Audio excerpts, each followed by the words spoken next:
It's a Chiefs Sunday morning and the game plan is being fine-tuned. Kick 2 over to the left, 3 and 4 will rejoin the fingertip, and then we'll do a fingertip warm-up. From there, 2 will go to the left fingertip position, 3 and 4 will collapse in. These guys aren't talking about matriculating down the field. We're going to do a 2-by-element takeoff, 15 seconds apart. They'll be flying 1,000 feet above it. We're doing the flyover today for the KC Chiefs game. At Twyman Air Force Base. 1 pass, fingertip, 300 knots, 1,000 feet. 67 miles away. That's what the flight plan looks like. 7 pilots talk strategy. As soon as we hit the IP the last time, hopefully Nikon's on the radio saying national anthem starting. Captain Jason Bowman leads the briefing. Every point you should be looking at your watch, making sure we're good to go. He has 10 flyovers. They should be holding the mic. Hopefully we can hear the anthem. Just have a good picture in your nugget of where you want to be when you hear certain parts of the anthem and what the stadium should look like as it's going under the nose. There's a lot of coordination that goes into it, all for what the crowd sees, like 5 seconds of us. 4 T-38s taxi down the runway. He's going to pass signals back to run up the engines.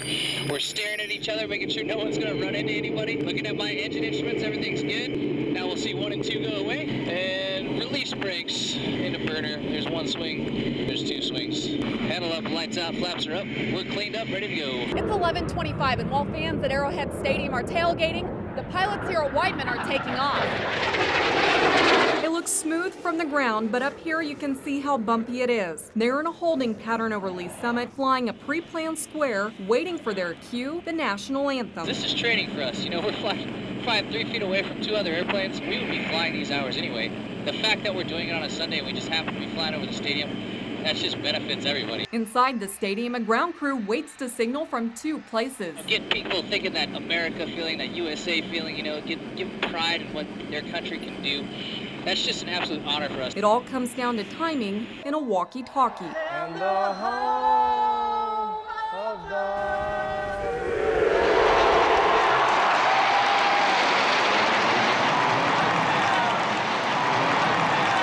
For a few seconds, the Air Force gets more than 85,000 people to stand together, no matter which colors they are wearing.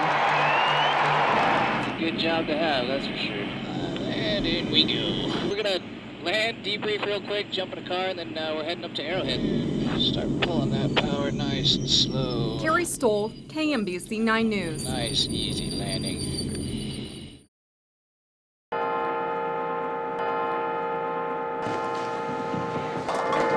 For some, sports can be a religious experience. But at St. John's Catholic Club, All right, sister, come on. it's all about family, fun, and tradition. Holy roller! My mother bowled here 40 or 50 years. Sister Rosemary Coolidge still uses her mom's ball for good luck. Hasn't really worked yet, but we have a lot of fun. We have a lot of fun. Then there's Patty Orr. Started in '86. You must be really good. No, in fact, I'm getting worse. I don't know. And don't overlook fry cook and club president Kenny Yarnovich. 1923 when the club started. This is my 3rd cousin. Over 80 years later, you have me. We're just a little old church bowling alley. No big HD TVs out there. No automatic scoring. You just keep your own. How many did you get? Not very many. Give her 6. The lanes were salvaged from an alley in western Kansas. That's Brunswick running things in the back. This is vintage. It's early 60s. First automatic pin setters we ever had. They barely fit back there. Kenny, ball on 1, ball on 1. Anything mechanical, you're going to have hang-ups. No big deal. You just go back there and fix it and move on. You'll hear few complaints from the bowlers who roll in here from September to April. Getting this one is going to be quite tricky. Because they're not looking for perfection. They're wholly here to play. I would just as soon bowl all year round. But some of these guys want to quit and take a break. But I would just as soon come down every Thursday night to the bowling alley. It's over. They won. We're just falling apart, girls.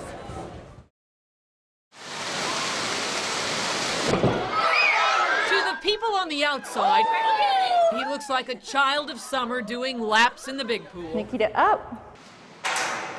But 4.5-year-old Nikita is actually a full-time student. Such a good boy. He is ready for breakfast, so he should be highly motivated. Zookeeper Natalie Johnson is a former special education teacher and says it doesn't get much more special than this. Let's see if he'll talk to us one last time. Roar. That was great. Everything she's teaching him is designed to keep him thinking and learning skills that will help the zoo care for him if he's injured or ill. Nikita Foot, his ability to present his paw to us would allow us to look at that paw and inspect it.